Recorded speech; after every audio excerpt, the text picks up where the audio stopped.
Okay, it's Dr. RJB again. And, I've talked about getting some exercise.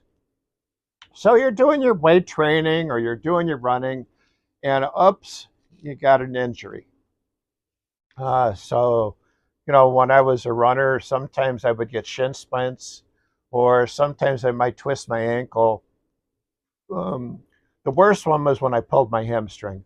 Um, and a lot of the weight trainers, they'll be doing their lifts and they might sprain their elbow, sprain their shoulder, and they come to me, and they want to know what I can do.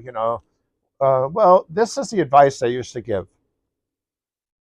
When I was a runner, um, and let's say I sprained my ankle, um, if I decided that I was going to stop running completely and just rest the ankle, let's say I decided to do that for 2 weeks, no running for 2 weeks.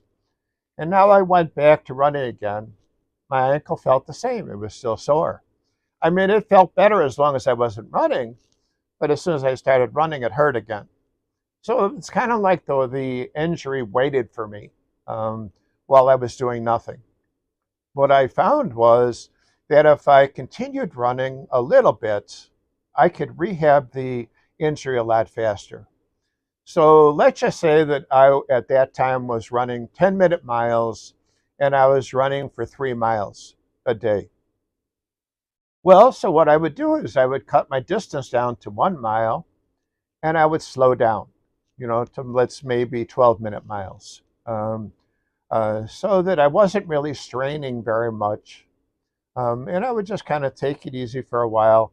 The ankle would hurt a little bit as I was jogging at a slow pace. But because I wasn't doing too much distance, it only hurt for a little bit. And then of course, I would do all the other things you need to do. Wear an ankle brace if it was a knee sprain.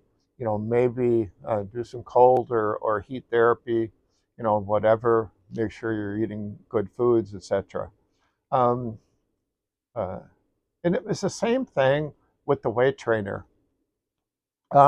With the weight trainer, they would come in, they were lifting, let's just say, 200 pounds, and now they sprain their elbow.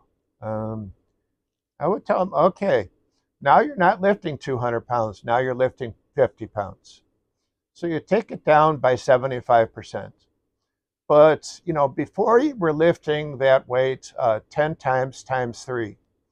Now I want you to lift the weight 30 times times one.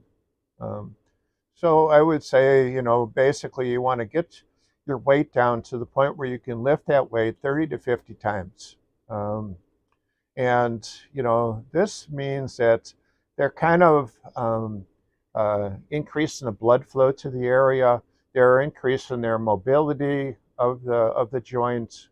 And it's almost like a massage because at that point when they're doing that light weight, it's kind of easy for them. So they're not straining their joint. Just like I wasn't straining the joint when I slowed my running down and cut the distance down. Um, so basically, by doing it this way, they kind of rehab the joints.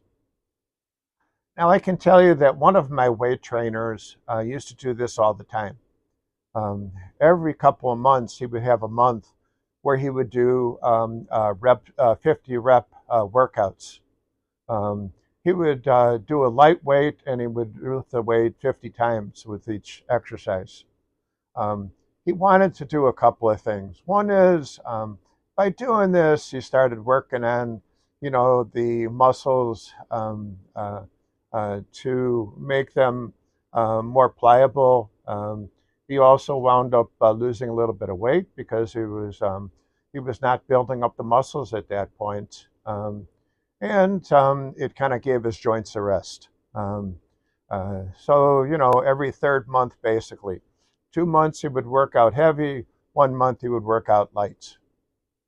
Um, and this way you kind of with that rest do a little bit of rehab. Um, with running these days, because I'm older, I have hard days and easy days. So maybe on Saturday I might go out and do 4 miles. Well, today is Sunday, and today I went out for about a couple of miles, and I did it pretty slow. And sometimes, you just kind of take the edge off and kind of take whatever your body is willing to give you. I did a hard workout yesterday. I'm tired today, so I did less. Um, uh, so I'll take, a day off tomorrow, and on Tuesday I'll probably go out and maybe I'll go out for 2 or 3 miles. If I decide to go run on Wednesday, maybe I'm just going to do a mile. Again, it's kind of hard, easy. Some days you run harder, some days you run easier. Um, and I kind of do the same thing with my weight training: hard day, easy day. So one day I'll do a hard workout where I'll do, let's just say, 2 or 3 sets of different exercises with the heavy weights. And then, there's a day like tomorrow. Monday is my easy day for weights. And I'll do like 1 set, and I may do less exercises. Um, so, like one of the harder exercises for me actually is the bench press. Um, uh, I kind of struggle with that sometimes. So, on an easy day, I might just forget about the bench press, and I'll do a lighter workout on the bench with the dumbbells. So I'll still do some work on the bench, still work the same chest muscles, but I kind of do it with dumbbells instead of the barbell, um, uh, so that I get my muscles a little bit of rest. Um, and like I said, I might just do 1 set of exercise instead of two. So this is the way of rehabbing and also preventing injury. By the way, I kind of threw that in the end, and so try to think about what you can do to kind of be kind to your body. Take it easy for a while. Sometimes, if you feel yourself kind of hurting, it's a time to kind of take a step back. All right, take care, guys, and I'll talk to you in the next video.